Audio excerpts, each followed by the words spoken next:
গল্পে এক psycho sister নান তার স্টুডেন্ট এর প্রেমে পড়ে, এরপর তার সাথে জোরপূর্বক শারীরিক সম্পর্ক করে, কিন্তু পরে ছেলেটি জানতে পারে নান টিচার একজন ভয়ানক সাইকো। এরপর কিভাবে ছেলেটি বাঁচল দেখতে হলে সম্পূর্ণ ভিডিওটি দেখুন। গল্পে জেসান একজন ভালো স্টুডেন্ট, সে নিজের করা গান ইন্টারনেটে আপলোড করে সবাইকে দেখায়। তাদের স্কুলে নতুন একজন ধর্মীয় শিক্ষক আসেন, সিস্টার সোফিয়া নামে এক সন্ন্যাসিনী। সিস্টার সোফিয়া দেখতে সুন্দরী, আধুনিক চিন্তাধারার এবং ছাত্রদের সাথে বন্ধুত্বপূর্ণ ব্যবহার করে খুব দ্রুত জনপ্রিয় হয়ে ওঠেন। কিন্তু শুরু থেকেই কলির তার প্রতি অস্বস্তি হয়। সোফিয়া শুধু শিক্ষক নয়, সে ছাত্রদের মধ্যে খুব বেশি ব্যক্তিগতভাবে মিশে যেতে চায়। বিশেষ করে জেসির প্রতি তার মনোযোগ সন্দেহজনকভাবে বেশি। খুব শিগগিরই দেখা যায় যে সিস্টার সোফিয়া আসলে সন্ন্যাসিনী নন। তার আসল নাম লেসলি।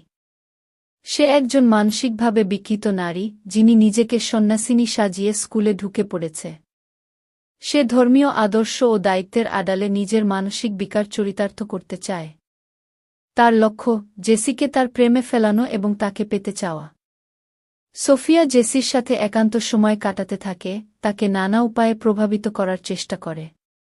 ধীরে ধীরে সে জেসির মোবাইল, ব্যক্তিগত জীবন, এমনকি পরিবারেও হস্তক্ষেপ করতে থাকে। এদিকে কলি বুঝতে পারে যে এই নারী কিছু একটা গোপন করছে।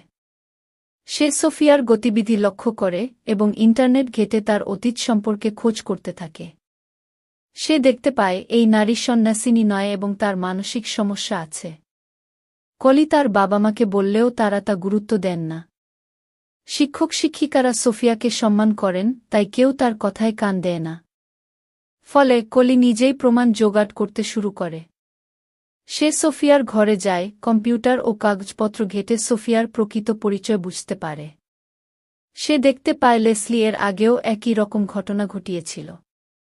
যখন সোফিয়া বুঝতে পারে কলি তার আসল পরিচয় জানে, তখন সে কলিকে চিরতরে চুপ করিয়ে দেওয়ার সিদ্ধান্ত নেয়। এক রাতে সে কলিকে আক্রমণ করে। তবে কলি বুদ্ধিমত্তার পরিচয় দিয়ে পালা। অবশেষে কলির সংগ্রহ করা প্রমাণ এবং এক সহপাঠীর সহযোগিতায় পুলিশ এসে সোফিয়াকে ধরে ফেলে। মুভির বার্তা: বিশ্বাসের আড়ালে যারা বিকৃত মানসিকতা লুকিয়ে রাখে, তাদের নিয়ে সতর্ক থাকতে হবে। পরিবারের সদস্যদের কথা গুরুত্ব দিয়ে শোনা উচিত, বিশেষ করে কিশোর-কিশোরীদের সন্দেহ বা ভয়কে অবহেলা করা উচিত নয়। ধর্মীয় বা সামাজিক মুখোশ অনেক সময় ভয়ঙ্কর সত্যকে ঢেকে রাখে। একটি সাইকো থ্রিলার যা প্রথমে নিরীহ মনে হলেও ধীরে ধীরে উত্তেজনাপূর্ণ হয়ে ওঠে। যারা থ্রিলার এবং মানসিক টানটান উত্তেজনা পছন্দ করেন, তাদের জন্য এই মুভি উপভোগ্য হতে পারে।